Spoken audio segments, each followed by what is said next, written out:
fellow Rotarian Kevin Riley, editor of the Atlanta Journal-Constitution. Under Kevin's leadership, the AJC has been acclaimed for exceptional investigative journalism, winning 2 Emmys, and also a coveted spot as a Pulitzer Prize finalist. Kevin is nationally recognized as an authority on local journalism, and he has a terrific perspective on today's speaker as a longtime employee of Cox Enterprises. Please join me in welcoming Kevin Riley.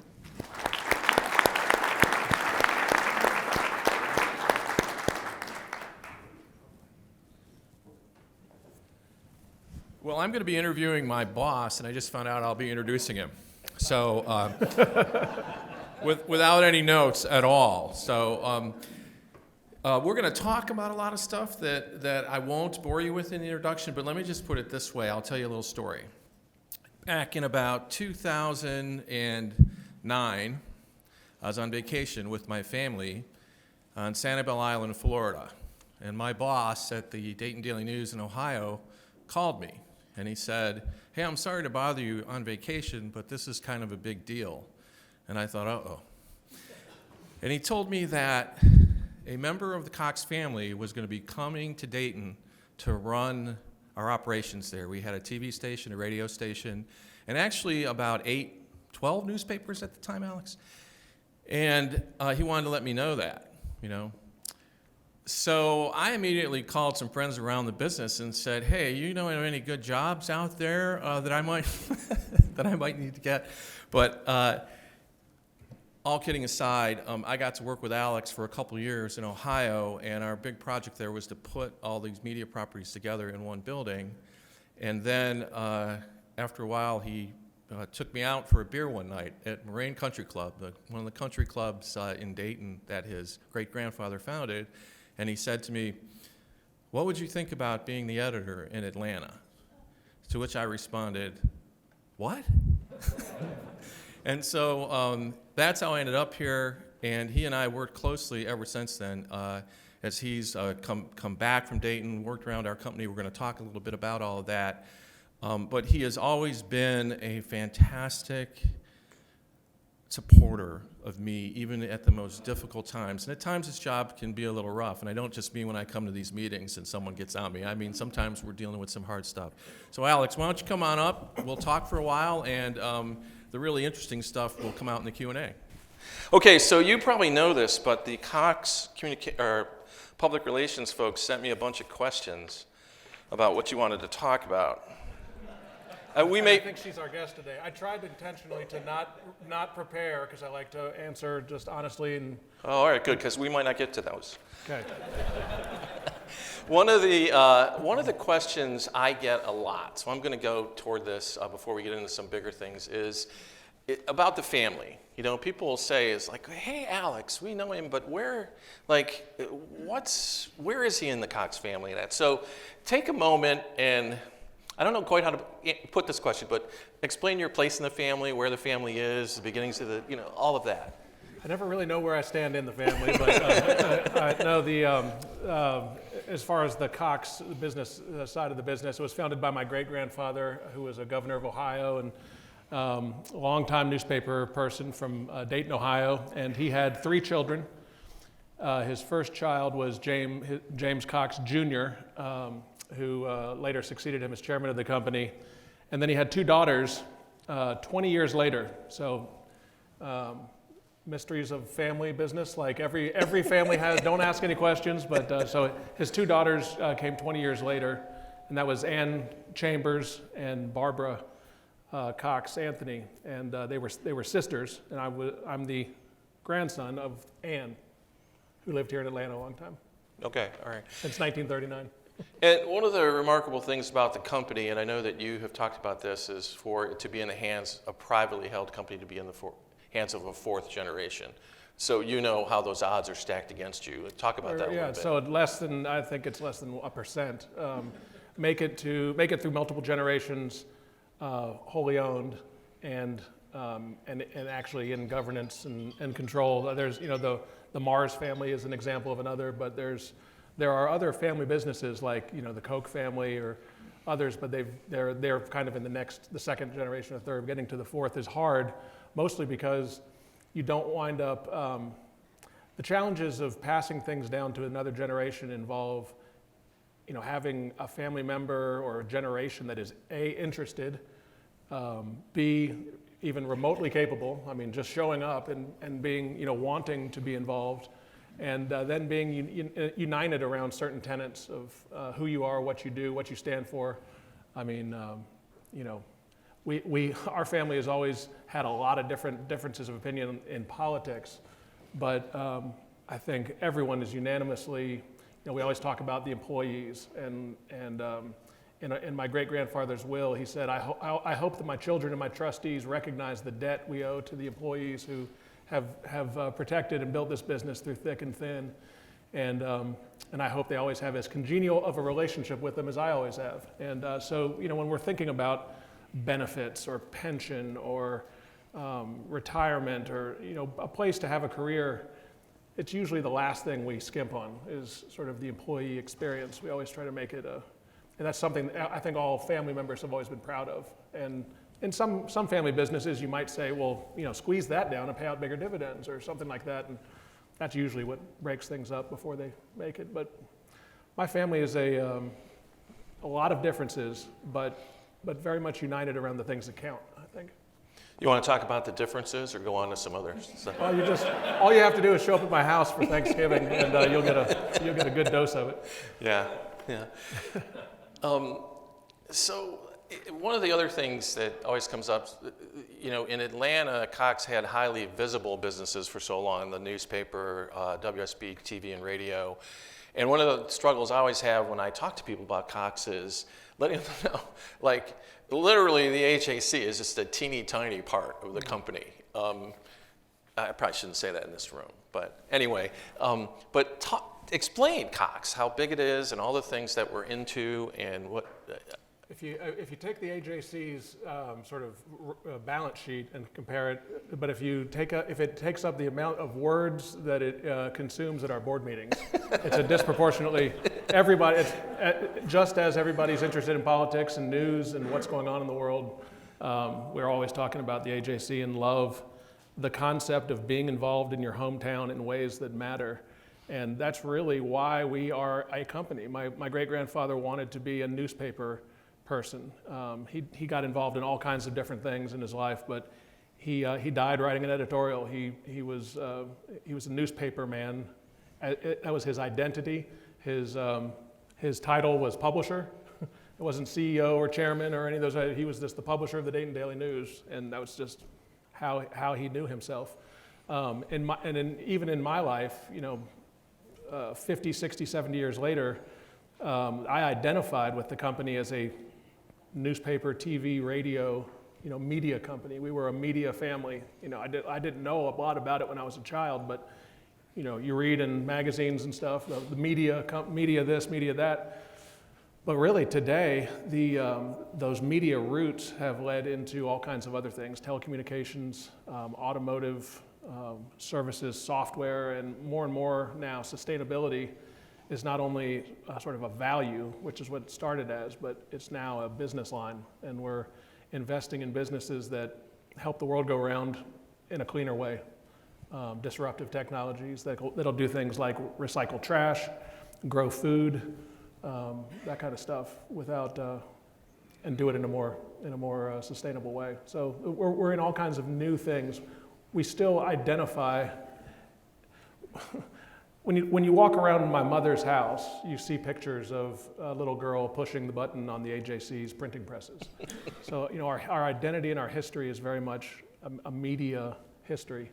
The future, there are new media opportunities, but it's diversifying and growing in ways that I don't think my great-grandfather would have ever been able to guess. But I think he'd be proud of. I hope he's proud of. And then just talk about the vital statistics of the company, number of employees, the revenues, that kind of thing. I know that some of this is a private company we don't necessarily reveal, but give people a sense of scale, the number of employees in Atlanta, that kind of thing. It's approximately $20 billion in revenues. Somewhere we go up and down. Right now, staffing is a little low, but the employees base is about 50,000 full-time employees. hopefully growing up and to the right. That's an important metric that we focus on. And we're getting into all kinds of new things that we're wildly excited about. So. You have big growth plans for the company. I mean, you talked about, I just know from our conversations and employee meetings and stuff. Why don't you talk about that a little bit? Well, so when I first came, so we're broken up into, media, automotive, telecommunications. Sorry, I had to see everybody over here also. But we have all, and I was working my way through the company in the different divisions. And my first job at corporate, which was, at Cox Enterprises, was as I was in charge of strategy. So where are we going to be putting our money in the future? And for a global, mostly national, but we have some global interests also. What are we going to put our chips on in the future was a big question. And the way I approached it was by saying, well, if we were wildly successful, what would it look like? So let's think 20 years down the road. It's 2014 at the time when I was doing this, and I said, in 2034, what would be the big headlines that you read about in the newspaper that would make us proud about our accomplishments, and then how do we work backwards to that? But usually if you think, how do we put this into our budget, it's kind of incremental thinking. It's not really transformational. And we said we want our core businesses to grow. We want to get involved. We want to grow the pie, so we want those core businesses to get into new businesses. And then we also want the overall family, the enterprise, to start investing in things that we've never invested in before. Like today we're large investors in controlled environment agriculture because it's a sweet spot of sustainability, and it kind of gets us back to our roots in farming. The Dayton Daily News still owns the farm that my great-grandfather was born in, and we all identify as outdoors people and farmers.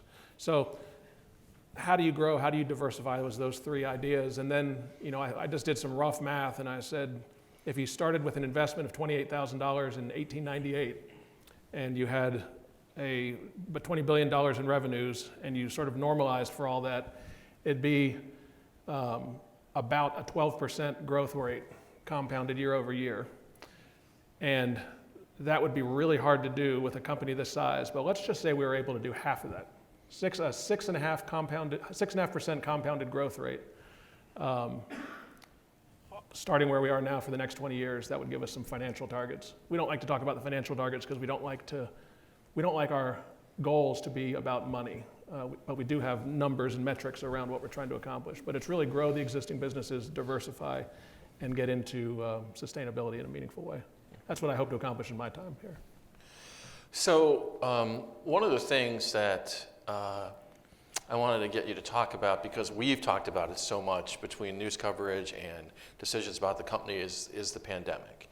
And your point of view on, pick your topic, masks, vaccinations, informing people about what's going on. You've made some big and hard decisions that I thought were great, but I'm not sure everyone did either. So the two sort of critical moments, I remember when Harvard canceled the rest of their year in February or March of 20, and I remember thinking, now those are people that would probably have studied up on this issue and know what's coming. Everybody else was saying, are we going to close the office tomorrow and all this stuff, and so the decision to leave the office and operate remotely, and I'll never forget sitting with our some senior team members and saying, if we, let's just do it, but if we just chain locked the doors and you couldn't get into the office, what would happen? And I remember somebody who said, well, there'd be panic and the business would shut down. You wouldn't be able to send out, you wouldn't be able to get bills out, you wouldn't be able to function. And I was like, okay, well, that's not an option. But you just sort of keep talking about it and taking a step in the right direction. And I said, I don't think we have a choice. We can't, this thing is so contagious, we're going to have to separate ourselves in some way. We can't get out on the street with tables. So we just decided to go ahead and do it. And it was total zero business interruption. I mean, there was almost no problem at all, other than people asking questions, what do I do about clocking in, or, how do I get my budgets approved and stuff like that. But it wound up not being an issue, and everybody had to adjust. I mean, watching 50,000 people change overnight was an amazing an amazing thing, but that was the big one. And then the really big one, even much bigger than that, was vaccine mandates for our corporate offices. And again, it was, we just don't have a choice. We can't have unvaccinated people in highly congested office space. Our headquarters here has 8,000 people. We have the same cafeteria, conference rooms, meetings. We would be violating our own guidelines for our employees if we didn't have people vaccinated before coming into the office. So, we just had to make that decision. And also, I just said, society will not get back to normal. And I know this has become a political issue, a religious issue, it's just tearing us apart, but we get the polio vaccine, we get mumps, rubella, we get all these other vaccines. This thing is wildly tested. The science has been around a long time. All the reasons not to do it are essentially on TikTok videos.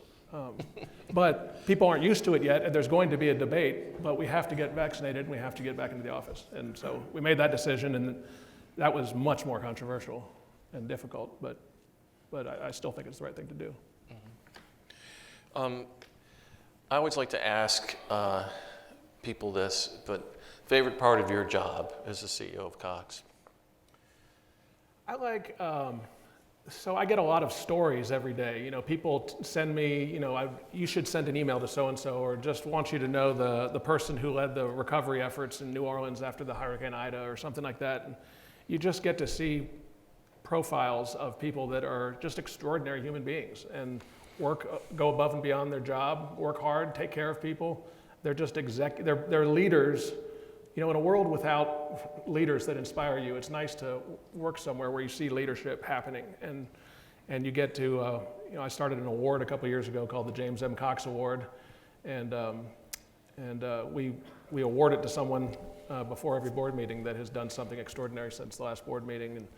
And it's fun for me to recognize people and just to be in a position where I get to see things like that. I learn from it. My uncle Jim Kennedy created a similar award in honor of my grandmother after she passed away in January of 2020, called the Ann Cox Chambers Award, which recognizes people that do great things philanthropically or get involved in their community, mentoring people, making masks, just cleaning up a river, doing all kinds of stuff. There's just people out there that do amazing things, and I love getting the opportunity to meet them and brag on them a little bit. Okay. Anything I should ask you about the AJC, or is that dangerous territory? We need to get to the real core of the issue. We got to go deeper. We got to go deeper. Well, one of the things, and one of the reasons we often talk about the AJC and news coverage is your passion for the city of Atlanta. I mean, you are a pretty fully engaged citizen. You consider it your hometown. So talk about what you think about Atlanta, what you're optimistic about, worried about, all of that. I mean, I identify as an Atlantan. When I go to Montana and order a Coke and they bring you a Pepsi, I mean, I feel like leaving the restaurant. It makes me angry. The idea of flying on a commercial plane that's not a Delta plane, just is abhorrent to me. I just identify with things Atlanta, and I always have, and it's just from a symptom of growing up here. And I remember my house used to have woods all around it. It has houses everywhere now. It's just a much denser place, but it's grown and it's changed and it continues to. And this past couple of years has been hard to watch, because so has the whole nation. Our city has gotten more divided. There's all these code words for things and things that are tearing us apart. And I always think about it, Andy Young and these great leaders of the past that talked about it as a city too busy to hate. And I just love my hometown, and I want us to get back to a more civil dialogue. I want us to be realistic about our problems, but solve them and be a great place to. I also don't want to forget that we are a great place to live. Crime is up, and there are big issues, but this is a great city, and people are flocking here in very big numbers, and they will continue to do that because it's a magical place in a lot of ways. I would choose to live here. Yeah. I do choose to live here. I don't think we have too much more time, so if you've got a question, I forget how we do this. of course, I know RK gets the first question always, but others of you have a question, I guess, raise your hand and they'll bring the mics around, and we have a few minutes here, so. Can you hear me? Yes. First of all, I want to make a comment about Kevin Riley. Please fix that. Last time, Kevin, I saw you wearing tie was at my daughter's wedding. Kashi's here, so look very nice wearing a tie. And Alex, that's a respect for you that he wore a tie today. Good to know. That's supposed to be funny, so please laugh. So Alex, there's a question for you. All over the world, the printed material is decreasing their circulation except India. And same thing happening in Atlanta at AJC. How you have been able to maintain quality, forget about Kevin, how have you been able to maintain quality about AJC during these times? Please explain that to us. Thank you. Well, our audience is larger than ever. Our ability to monetize the ads is the challenge there. So we reach more people now than we've ever reached. And so the responsibility of being accurate is higher than it's ever been. The challenge for all newspapers is print ads sold for a high CPM and digital ads sell for pennies on the dollar. So you're changing, we used to say changing dollars into dimes. We would actually love to change dollars into dimes, but because now it's dollars into pennies or even less than pennies. And it's a very hard model to make work. We are actually doing a really good job of growing our subscriber base now. It was going down for a long time, but because we had to start charging what it cost to deliver the paper, and get more of our revenue based on subscriptions rather than only advertisements. But to keep quality up, you just have to hire good reporters, and you have to have a threshold of them, and I rely on, it's no joke. I mean, we rely on Kevin's, editorial leadership to know we're going to have to cut on some things, but what is core? And it's always been, Kevin and the entire newspaper, community in our company is all about watchdog journalism and holding public leaders accountable. That's the point of it all.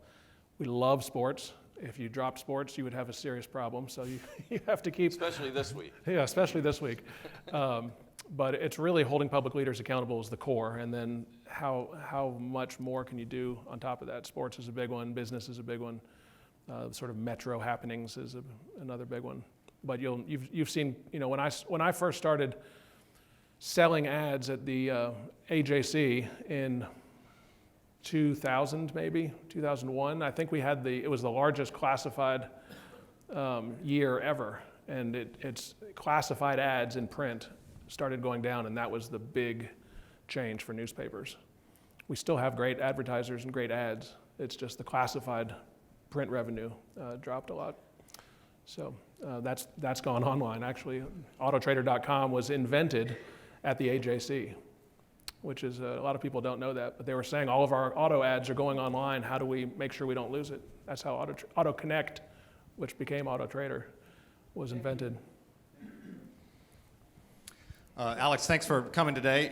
You'd alluded to some of the commitments you've made to sustainability, and you talked about how your great-grandfather wouldn't have seen how things have evolved, and so I know, and I think you've got a decent-sized team kind of committed to that strategic effort. Could you just talk a little bit about what you're investing in or what you're seeing as important to do there? Yeah, so in 2007, our chairman, Jim Kennedy, launched an initiative called Cox Conserves, and it was to become carbon neutral, water neutral, and zero waste to landfill. And I can't remember the original dates, but it was out a lot farther than it is now. It was in the 2040s type time frame. And we got to work on delivering newspapers. We used to drive 27,000 miles every day in the city of Atlanta, every morning between the hours of 5 and 7. So just imagine the carbon footprint of that. Imagine the carbon footprint of all those set-top boxes and cable TVs around the country running all the time. So our starting carbon footprint was somewhere in the 900,000 metric tons of carbon a year. It's now below 400,000, and that is through organic cuts. I mean, regulating our thermostats, using LED lights, using different types of fuel for trucks and whatnot. And then we're also investing in new businesses, like I mentioned, controlled environment agriculture. So we own a company called Bright Farms, which is the largest indoor grower of leafy greens like spinach, arugula, that kind of thing. So 90% of spinach is grown in Southern California and Pima County, Arizona. And so if you get it in Atlanta, there's a 90% chance it was grown outdoors there in a place that does not have a lot of water and has less and less in the future. It is sprayed with a lot of chemicals to keep the bugs off. It's then transported over the next couple of weeks to Chicago, St. Louis, sorted and distributed, and then you get it here and it's 2 weeks old.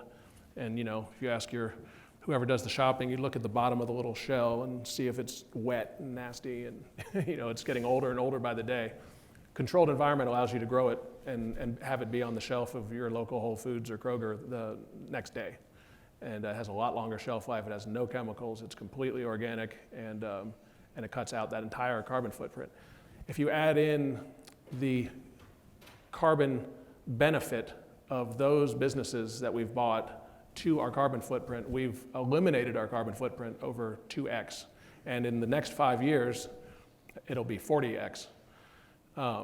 So if anyone has read Bill Gates' book, How to Avoid a Climate Disaster, it talks about how the world produces 210 gigatons of carbon every year, naturally. The world also processes 213 gigatons, that's 1 billion tons, naturally through the ocean, through trees, absorbing it. But then we humans add about 51 billion tons, and that's the number. And he said, focus on 51 and 0. We're at 51, we gotta get to 0. So I've started doing the math on the things we do, and I was very happy to come up with the number 1 over 332,000. So 1/332,000th. And you know, I said, it looks like the smallest number in the world, but if our little business, our family business, can make that kind of a dent in the world's carbon footprint, then I think we can do this. I think the world can do this. I mean, imagine what that would look like if much larger companies did the same thing, or if China did the same thing, or India, or big polluters started really focusing on it. I don't think it's incomprehensible that we get to a zero net carbon footprint. And these are things that they weren't killers for us. And in fact, we're making money on Bright Farms and other things. We found a landfill in Beckley, West Virginia that allowed us to drill into the landfill. I've never been at a landfill before, but I enjoyed this one. And we mined methane out of it. We then pumped the methane into 2 gigantic Caterpillar generators that create electricity that goes into the grid. We get paid by the landfill for removing methane. We get paid by the grid for producing electricity. And that alone eliminated 66,000 tons of carbon from the atmosphere last year. And there's just nothing but pure joy in doing it. There's no drawback at all. But you know, we should just be doing that in every landfill in America. We should. There's just so many new opportunities out there. So it's something we're very excited about. I think we are at the end of our time. Thank you both so much, Alex and Kevin. Thank you.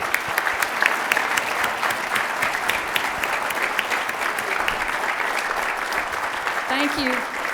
Thank you especially for both of you and the leadership you have in the city, and for your bold vision for the future, Alex. It's such an honor to have both of you here today. Thank you. Thank you all for reading the newspaper. I strongly recommend it. Thank you. Please join us next week for Secretary Raffensperger, and of course, don't forget to vote tomorrow. Thank you.